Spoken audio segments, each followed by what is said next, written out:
বন্ধুরা, আজকে আমি একটা পুরোপুরি অন্যরকম জবের আপডেট নিয়ে চলে এসেছি। পশ্চিমবঙ্গের যেসব রুরাল এরিয়াতে আমি জবের আপডেট আনতে এতদিন পারছিলাম না, সেই সব জায়গা ক্যান্ডিডেটদের জন্য কিন্তু এটা একটা বড় সুযোগ। আজকে যে জবটা নিয়ে আমি আলোচনা করব সেটি হলো ওয়েস্ট বেঙ্গলের কৃষি বিভাগের কাজ। এই কাজটি কিন্তু কোনো গভর্নমেন্ট চাকরি নয়, আর গভর্নমেন্ট আন্ডারেও নয়। কাজটির ডিটেলস ভিডিওটা পুরো দেখলে আপনি বুঝে যাবেন। তো আমি আশা করব ভিডিওটা স্কিপ না করে পুরো ভিডিওটা আপনি মন দিয়ে দেখবেন, আর পুরোপুরি ইনফরমেশান নিয়েই জবটিতে আপনি অ্যাপ্লাই করবেন। কিভাবে আপনাকে জবটি করতে হবে, কত এজ লিমিট থাকলে আপনি কাজটি করতে পারবেন, কত টাকা আপনার স্যালারি হবে, পুরোটা কিন্তু ভিডিওর মাধ্যমে আমি আপনাকে জানানোর চেষ্টা করব। বন্ধুরা, আমার চ্যানেলে যদি আপনি নতুন হন তো চ্যানেলটাকে সাবস্ক্রাইব করে পাশে থাকা বেল বাটনটাকে একটু অল করে রাখবেন, যাতে আমি কোনো ভিডিওর আপডেট দিলেই সবার নোটিফিকেশনটা আপনার কাছে চলে যায়। নমস্কার বন্ধুরা, আমি বিদিশা আর আপনারা দেখছেন কেরিয়ার ডেস্টিনেশন ইউটিউব চ্যানেল। আজকের ভিডিওতে আমি যেমন আগেই বললাম, আজকের ভিডিওতে আমরা কৃষি বিভাগ, পশ্চিমবঙ্গ সরকারের কৃষি বিভাগের কিছু কাজ নিয়ে আলোচনা করব। এটা কিন্তু কোনো রকম সরকারি চাকরি নয়, এটা কোনো সেলসের কাজও নয়, কারণ এটা কিন্তু একটা কোম্পানির আন্ডারে আপনাকে কাজটা করতে হবে। কোনো রকম গভর্নমেন্টের আন্ডারে কিন্তু এটা কাজ হবে না, এটা কিন্তু আমি আগে থেকেই বলে রাখলাম। আর এই কাজটার জন্য কিন্তু কোনো রকম টাকা পয়সাও আপনাকে দিতে হবে না, সম্পূর্ণ ফ্রিতে কিন্তু জবটিতে আপনি অ্যাপ্লাই করতে পারবেন। এবারে চলুন দেখে নিই এদের ডিটেলসে কী কী দেওয়া আছে।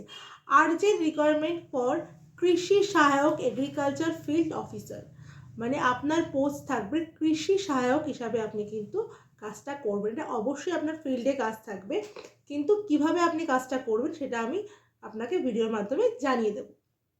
এই কাজটা করার জন্য আপনার কোয়ালিফিকেশন লাগবে মিনিমাম 10 পাস, আর আপনার যে এক্সট্রা কোয়ালিফিকেশন লাগবে সেটি হলো বেসিক কম্পিউটার নলেজ, যেন আপনি জানেন সেটা কিন্তু আপনার লাগবেই। এখানে মেল ফিমেল বোথ ক্যান্ডিডেটই কিন্তু অ্যাপ্লাই করতে পারবেন। এছাড়াও ফ্রেশার ক্যান্ডিডেটদের জন্য কিন্তু জবটি করা যাবে, কারণ ফ্রেশার ক্যান্ডিডেটরাও কিন্তু এখানে যোগদান করতে পারছে। এখানে স্যালারি থাকবে আপনার 14,000 টাকা অবধি উইথ ইনসেন্টিভ। 14,000 টাকা আপনি ইনসেন্টিভ পেয়ে যাবেন। আর একটা স্মল টার্গেট থাকে যেটা কিন্তু অ্যাচিভ করা যায়, এটার ক্ষেত্রে কোনো অসুবিধা কিন্তু হয় না।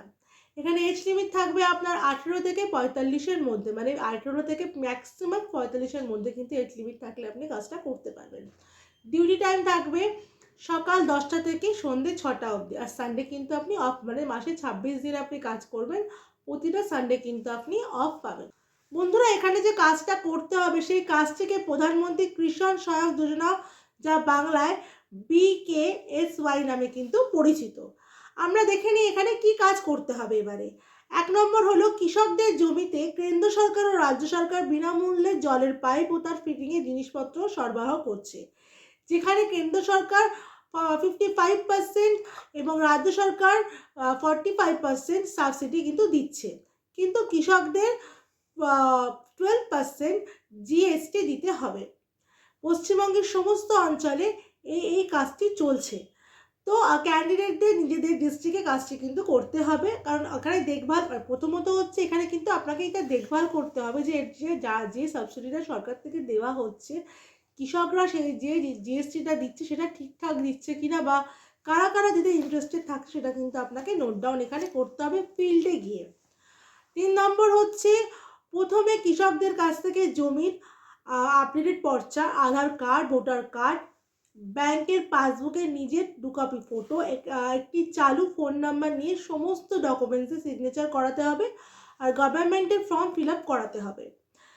যখন 20টি করে কাস্টমার জিএসটি দিতে রাজি হবে, তখন আপনি কি করবেন, এডিও অফিসে গিয়ে ডকুমেন্টস এন্ট্রি করে দিতে হবে।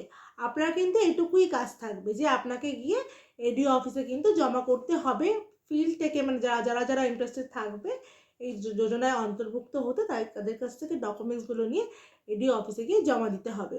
যেদিন এডিও অফিসে কৃষকদের জিএসটি দিতে ডাকা হবে, সেদিন সকলে ডকুমেন্টস নিয়ে কৃষকদের সাহায্য করতে হবে। আর কৃষকদের জমিতে যখন সরকার বিনামূল্যে পাইপ আর ফিটিংয়ের জিনিসপত্র দেবে, তখন জিও ম্যাপিং করতে হবে ও ছবি তুলে দিতে হবে। অঞ্চলে অঞ্চলে কৃষকদের সঙ্গে মিটিং করতে হবে, তাদের গভর্নমেন্টের এই বিষয়ে সমস্ত স্কিমগুলো জানাতে হবে।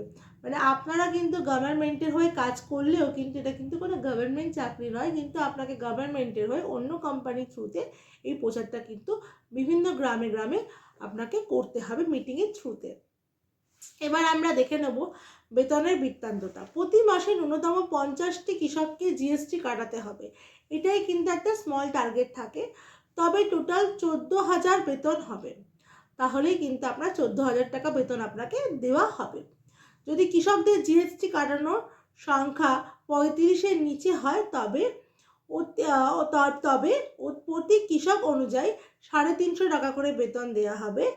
আর যদি 50টি কৃষক হয় তাহলে 400 টাকা করে অতিরিক্ত ইনসেন্টিভ আপনি কিন্তু পেয়ে যাবেন।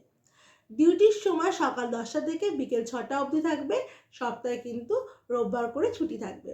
তাহলে বন্ধুরা আপনারা জেনে নিলেন যে আপনাদেরকে কী কী কাজ করতে হবে। এবার আমরা দেখে নিই যে আপনাকে কোন কোন এলাকায় এই কাজটা আপনারা করতে পারবেন। আমি আগেই বলে দিয়েছি যে ওয়েস্ট বেঙ্গলে যেসব রুরাল এরিয়া আছে সেগুলোতেই কিন্তু এই কাজটা এখন করানো হচ্ছে। একটু জায়গাগুলো শুনে নেবেন। জায়গাগুলি হলো পুরুলিয়া, মুর্শিদাবাদ, নর্থ 24 পরগনা, সাউথ 24 পরগনা, বাঁকুড়া, বীরভূম, নদিয়া, পূর্ব বর্ধমান, মেদিনীপুর, ঝাড়গ্রাম, মালদা, কোচবিহার, আলিপুরদুয়ার, দার্জিলিং, জলপাইগুড়ি, সাউথ দিনাজপুর আর নর্থ দিনাজপুর। এই সব জেলা মানে ডিস্ট্রিক্টগুলোতে কিন্তু এই কাজটা করানো হচ্ছে। তো এই ডিস্ট্রিক্টের ক্যান্ডিডেটরা অনেক দিন ধরেই আমার কাজের জন্য অপেক্ষা করছিলেন। তো তাদেরকে বলবো আর অপেক্ষা করতে হবে না, এই কাজটা কিন্তু আপনারা সবাই খুব ভালোভাবে করতে পারবেন। এই কাজটি করার জন্য কিন্তু একটা বাইক বা সাইকেল কিন্তু আপনার লাগবে, কারণ যেহেতু বিভিন্ন জায়গায় আপনাকে ভিজিট করতে হবে, কৃষকদের বোঝাতে হবে, গ্রামে গিয়ে মিটিং করতে হবে, তো সেক্ষেত্রে সাইকেল বা বাইকে কিন্তু আপনারা করতে পারবেন। মেয়েদের ক্ষেত্রেও সেটাই অ্যাপ্লিকেবল যে সাইকেল থাকলেও তারা কাজটা করতে পারবে।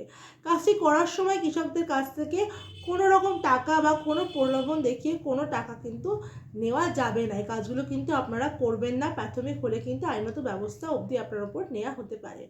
এই কাজটি কিন্তু কোনো রকম সরকারি জব নয়, এটা একটি সম্পূর্ণ প্রাইভেট কোম্পানির জব। এই কাজের জন্য কোনো অর্থ নেওয়া হবে না, মানে এই কাজটা করার জন্য কিন্তু আপনার কাছ থেকে কোনো রকম টাকা পয়সা নেওয়া হবে না। এই কাজের জন্য কাউকে কিন্তু টাকা দিয়েও থাকবেন না আপনি, এটা সম্পূর্ণ ব্যক্তিগত বিষয়। এখানে কোম্পানি কোনো দায়িত্ব নেবে না আপনি যদি এই কাজটার জন্য কারোকে টাকা দিয়ে থাকেন। এবারে বলে রাখি এই কাজটা সম্পর্কে, যেহেতু আমি বলে দিলাম যে ফ্রিতে আপনি কাজটা অ্যাপ্লাই করতে পারবেন, তাহলে এবার জেনে নিন যে আপনাকে কীভাবে আপনি জবটি যখন অ্যাপ্লাই করবেন তখন আপনাকে কী ডকুমেন্টসগুলো ক্যারি করতে হবে। অবশ্যই কাজটার জন্য আপনাকে বায়োডাটা নিতে হবে, মানে biodata, voter ID card, PAN card, last qualification marksheet, CV আর মার্কশিট আর 4 কপি পাসপোর্ট সাইজ ফটো আর ব্যাঙ্ক ডিটেলস। এই সব কটা জিনিস নিয়ে কিন্তু আপনাকে ইন্টারভিউর জন্য যেতে হবে, কৃষি সহায়কের ইন্টারভিউয়ের জন্য। তাহলে বন্ধুরা আপনারা জেনে নিলেন যে কৃষি সহায়ক পোস্টে চাকরি করার জন্য আপনাকে কোন কোন লোকেশন থেকে আপনি অ্যাপ্লাই করতে পারবেন, কত টাকা আপনার স্যালারি হবে আর কী কী কাজ আপনাকে এখানে করতে হচ্ছে। ভিডিও ডেসক্রিপশনে আপনি দেখে নেবেন, ওখানে HR কন্ট্যাক্ট নাম্বার দেওয়া আছে, আপনি সেখানে সিভি পাঠিয়ে বা কল করে নিয়ে সহজেই কিন্তু জবটির জন্য অ্যাপ্লাইও করতে পারবেন। আমার ভিডিও যদি আপনার ভালো লাগে তাহলে অবশ্যই ভিডিওটাকে একটা লাইক করে দেবেন, ভিডিওটাকে অনেক অনেক শেয়ার করে দেবেন, কারণ এরকম একটা ভিডিও, এরকম একটা পোস্ট কিন্তু সহজে সবাই পায় না। তো সেটা অন্যকে পাওয়ার জন্য কিন্তু একটু সাহায্য আপনি করে দেবেন। চ্যানেলে যদি নতুন হন চ্যানেলটাকে কিন্তু অবশ্যই সাবস্ক্রাইব করে রাখবেন, পাশে থাকা বেল বাটনটাকে অল করে রাখবেন, যাতে আমি কোনো ভিডিও নোটিফিকেশান দিলেই সবার নোটিফিকেশানটা কিন্তু আপনার কাছে যাতে চলে যায়। আমার ভিডিও শেষ পর্যন্ত দেখার জন্য আপনাকে অসংখ্য ধন্যবাদ রইল।